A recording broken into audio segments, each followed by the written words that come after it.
샬롬, 류 선생의 구속사 천국열차, 유도순 목사님의 신구약 성경 파노라마를 낭독하는 시간입니다. 지금은 여호수아 파노라마의 부록편, 왜 구속사적 설교를 해야만 하는가? 1. 성경은 구속사이다. 하나님의 계시인 성경은 무역사적인 것도 초역사적인 것도 아니다. 역사 속에 들어와 작정하시고 계획하신 것을 역사적인 사건을 통해서 성취해 나가신다. 예수 그리스도의 나심은 역사를 기원과 기원 후로 양분해 놓으셨다. 이처럼 성경은 엄연한 역사적인 사실인 것이다. 창세기는 천지 창조로부터 시작하여 족장 야곱이 애굽으로 내려가게 되는 역사적인 사건들을 보여준다. 출애굽기는 야곱의 자손들이 번성하여 모세의 영도하에 출애굽하여 가나안을 목적 삼고 행진하는 중에 시내산까지의 역사를 말씀하고 있으며, 민수기는 시내산을 출발하여 요단 동편 모압까지 진행하게 되는 것을 보여주고 있고, 여호수아는 모세의 후계자 여호수아의 인도하에 요단을 건너 가나안을 정복하여 분배하는 역사이다. 그 후의 역사는 사사시대를 거쳐 왕정시대로 이어지고 분열 왕국이 되었다가 북쪽은 아수르에, 남쪽은 바벨론에 의해서 패망하게 되는 포로 시대를 맞게 되고, 70년 만에 귀환하여 파괴당했던 성전을 재건하는 것으로 구약의 역사는 끝나고 있다.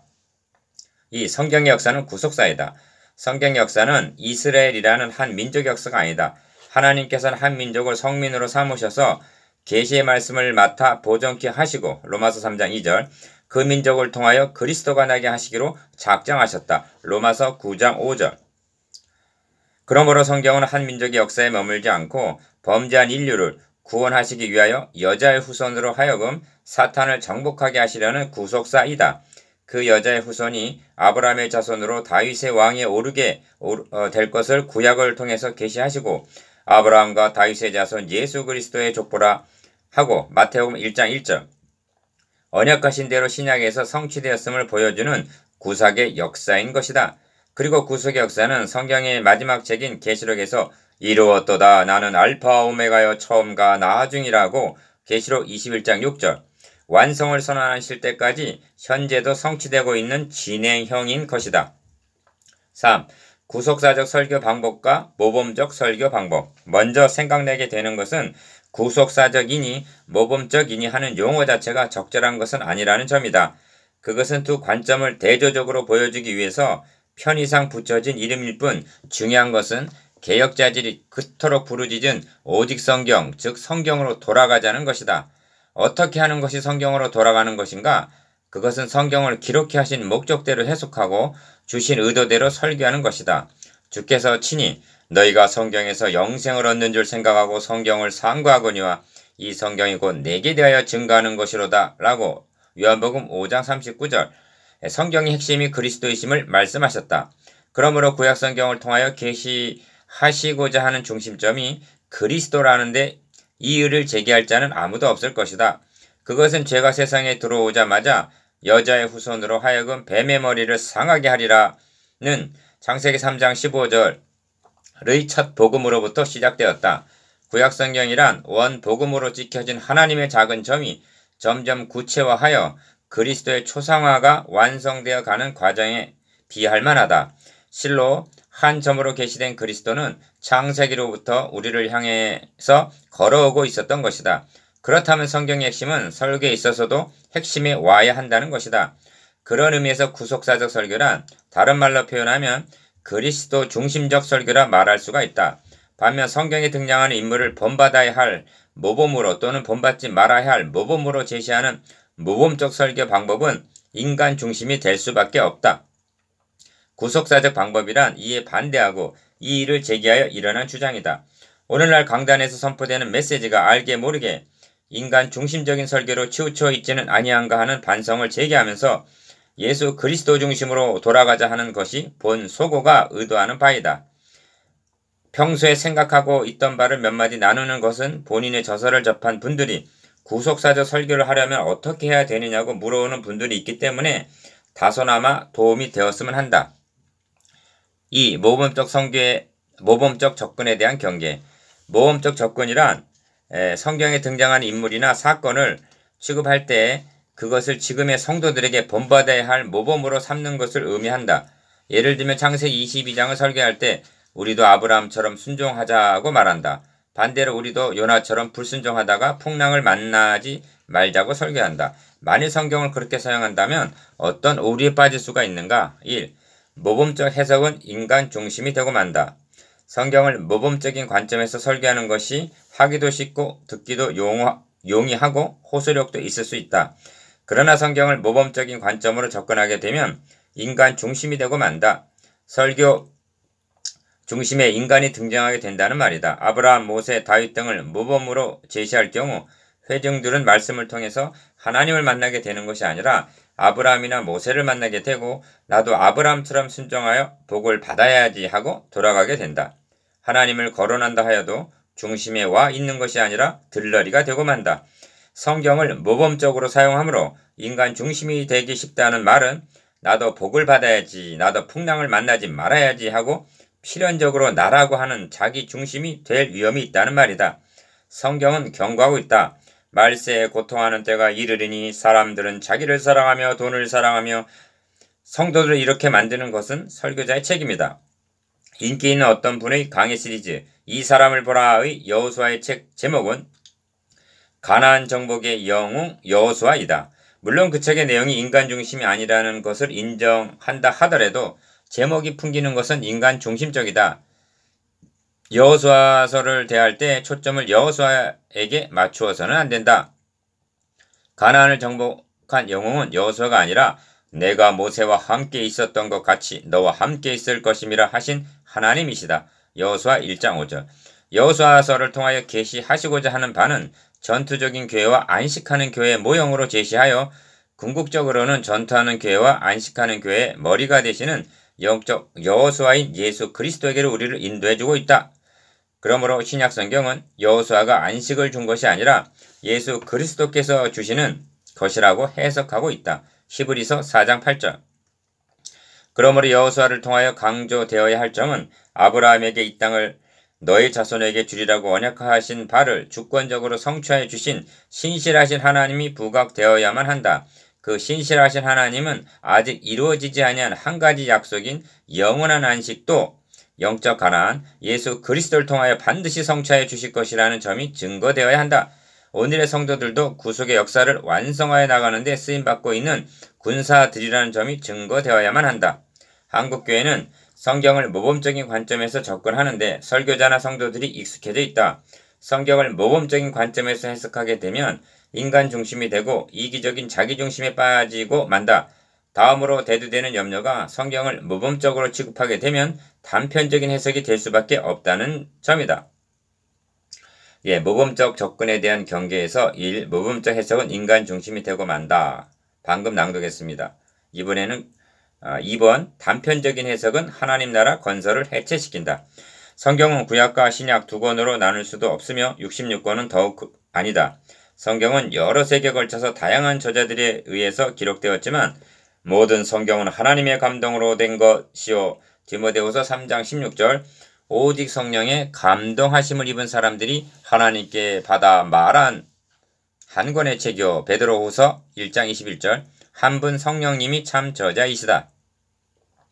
그러므로 성경에는 일관된 통일성과 점진성이 있는 것이다. 예수 그리스도는 아닌 밤중에 홍두깨 내밀듯이 등장한 분이 아니시다. 하나님께서 구약 시대 내내 약속하신 분이요. 예언적으로 증거하신 분이다. 그 기록이 구약 성경이요. 그분이 신약 시대에 오신 것이다. 그 기록이 신약 성경인 것이다. 그렇다면 예수 그리스도는 창세기에서부터 걸어오셔서 창세기 3장 15절 신약 시대의 죄인들에게까지 나타나신 것이 된다. 그리고 그분의 오심은 끝나지 아니하였다. 내가 갔다 너희에게로 다시 오리라 약속하시고 요한복음 14장 2절에서 3절 보라 내가 속히 오리니 하고 말씀하고 있기 때문이다. 계시록 22장 12절. 그러므로 성경의 마지막 책인 요한계시록에서는 이르렀도다 나는 알파와 오메가요 처음과 나중이라고 말씀하신다. 계시록 21장 6절. 그리스도께서 강생하시고 십자가에 죽으시고 부활 승천하신 것이 끝이 아니다. 만일 여기서 멈춘다면 그분은 처음은 되시나 나중은 되시지 못할 것이요 시작은 하셨으나 끝은 맺지 못한 것이다. 성도들은 지금 구원을 얻었으나 완성된 것은 아니다. 죄로 말미암아 사망이 왔는데 사망을 정복하지 못한다면 온전한 승리는 못 되는 것이다. 그러므로 성경은 맨 나중에 멸망받을 원수는 사망이니라고 말씀한다. 고린도전서 15장 26절. 구속주 되시는 그리스도는 이미 정복하셨으며 그의 제자들도 그리스도 안에서 죽을 것이 죽지 아니함을 잊게 되는 날이 오는 것이다. 이것이 나중에 끝인 것이다. 이처럼 구속의 역사는 창세기에서 시작하여 요한계시록에서 완성되는 하나의 통일체인 것이다. 그런데 성경을 모범적인 관점으로 접근하다 보면 이 위대한 하나님의 구원 계획을 산산조각이 나도록 해체시키는 과오를 범하게 된다. 그리하여 하나님의 계시를 한낱 교훈집이나 도덕적 책처럼 토막낼 위험이 있다. 설교를 통하여 하나님의 주권과 예수 그리스도의 구속의 은총이 부각되는 것이 아니라 성경에 등장하는 인간들이 부각되어 마치 위인전기처럼 격화시키는 우를 범하게 된다. 성경을 모범적으로 접근하다 보면 성경 전체의 맥을 무시하게 되기 때문에 단편적인 해석이 나올 수밖에 없고 그 결과는 설교자 자신이 알든 모르든 간에 하나님이 이루어 나가시는 하나님의 나라 건설을 설교를 통하여 세우는 것이 아니라 해체시키는 과오를 범하게 된다는 말이다. 또한 모범적 설교 방법은 그때와 지금을 직선적으로 연결시켜 적용하므로 역사성을 무시하는 과오를 범하게 된다. 3. 직선적인 적용은 역사성을 무시한다. 성경에는 분명한 역사성이 있다. 그리고 그 역사는 점진하고 있기 때문에 모든 성도들은 구속사의 동일선상에 서 있다 하더라도 그 좌표가 각기 다른 것이다. 이때는 그때가 아니며 우리는 아브라함이나 다윗이 될 수가 없다. 구속사의 열차는 구약시대를 지나 신약시대의 21세기 홈에 들어서고 있다. 지금의 우리는 아브라함 시대에 살고 있지 아니하며 현대교회는 사도행전에 나오는 초대교회가 아니다. 그러므로 하나님께서는 오늘의 성도들에게 너의 독자를 번제로 바치라 명하시지 아니할 뿐만 아니라 창세기 22장 자기 아내를 누이라고 속임으로 위험에 처한다 하여도 구출하여 주시라는 보장을 받을 수도 없다. 창세기 12장 17절. 하나님께서 아브라함에게 그와 같이 하신 것은 아브라함의 자손으로 그리스도를 보내실 것을 언약하시고 성취해 나가시는 그 역사적인 좌표에서 행하신 계시적인 사건이요. 지금 우리는 아브라함과 다윗의 자손 예수 그리스도의 족보라 하신 대로 마태복음 1장 1절 이미 그리스도께서 오신 이후의 시대에 살고 있기 때문이다. 그런데 성경을 모범적으로 접근하고 단편적인 해석을 가하다 보면 이와 같은 역사성을 무시하고 그때 일어났던 일이 오늘의 성도들에게도 일어날 수 있는 것처럼 우리도 아브라함처럼 모세처럼 하고 직선적으로 적용시키는 과오를 범하게 된다. 그 결과는 회중들을 신비적인 기대나 기복적인 신앙으로 오도하게 되고 아무리 부르짖어도 그대로 적용되지 않음으로 인한 혼란에 빠지게 한다. 역사는 되풀이되지 아니한다. 역사는 흐르는 강물과 같다. 같은 물에 두 번 발을 담글 수는 없다. 베들레헴 사건, 구주 탄생이 반복될 수 없음 같이 오순절 사건, 성령 강림도 되풀이되지 않는다. 안수함으로 성령 받게 한 것은 교회의 터를 놓아야 할 임무를 맡은 사도들에게 교회를 창립할 당시에 주어진 고유 권한이며 우리는 사도들도 아니며 지금은 그때가 아니다. 그때 일어난 일은 지금도 일어날 수 있다는 그때는 지금이라는 등식을 그어놓고 이 밤에 오순절이 재현되게 하자고 가련한 모습으로 부르짖고 있을 것이 아니라 지금은 그때보다 훨씬 더 부유하다. 왜냐하면 성도 개개인이 성전이 되었고 하나님의 성령이 내주하고 계시기 때문이다. 이를 망각하지 않고 성도답게 살아가도록 격려해 주어야만 마땅하다. 고린도전서 6장 19절. 이처럼 역사성을 무시한 직선적인 적용은 하나님을 무능하신 분, 그대로 재현되지 아니함, 무능하신 분으로 만들고 성도들에게는 실망을 안겨주는 결과를 낳게 된다. 4. 예화로서의 인용. 그렇다면 성경에 등장하는 많은 인물과 사건들을 후대를 살아가는 성도들에게 교훈과 책망과 바르게 살아가기 위한 예화로서 또는 모범 사용할 수 없다는 말인가? 이 점에서 설교자가 경계해야 할 점은 좌로 치우치지 아니하려다가 우로 치우치는 우를 범해서는 안 된다는 점이다. 구속사의 관점에서 성경을 보아야 한다는 주장은 성경을 왜 주셨는가? 성경이 왜 필요하게 되었는가? 구약 성경의 주제는 무엇이며 신약 성경을 기록한 목적은 무엇인가? 그렇다면 성경의 핵심은 무엇인가? 성경의 핵심은 필연적으로 설교의 핵심이 되어야만 한다는 당위성에서 제기된 주장인 것이다. 성경을 구속사적으로 본다는 것이 도식화하고 억지로 꿰맞추자는 것이 결코 아니다. 북극이 추우면 남극도 추운 법이다. 설교자는 성경의 구속사라는 것을 입증하기 위해서 세움받은 자가 아니라 구속의 주체가 되시는 하나님과 구속주가 되시는 예수 그리스도를 증거하여 성도를 온전케 하며 봉사일을 하게 하며 그리스도의 몸을 세우게 하기 위하여 세움받은 자인 것이다. 에베소서 4장 12절. 그러므로 좋은 본, 나쁜 본을 예로 들어서 교훈할 수가 있는 것이다. 신학 성경에서 그러한 예를 볼 수 있다. 야고보서 5장에는 욥의 인내, 야고보서 5장 11절, 엘리야의 기도, 야고보서 5장 17절을 예화로 사용하여 교훈하고 있다. 그런데 유의해야 할 점은 욥기의 주제가 인내를 말씀하기 위한 것이 아니며 갈멜산에 있었던 사건이 능력 있는 기도를 계시하시기 위한 메시지가 아니란 점이다. 그러므로 그것들을 예화로 인용할 수는 있어도 욥기나 열왕기상을 본문으로 사용할 때는 인내나 기도가 아닌 그 본문을 통하여 말씀하고자 하는 본연의 주제가 중심에 와야 한다는 것이다. 그러므로 기도의 능력을 설계하려 한다면 열왕기를 본문으로 택할 것이 아니라 야고보서를 택해야 할 것이다.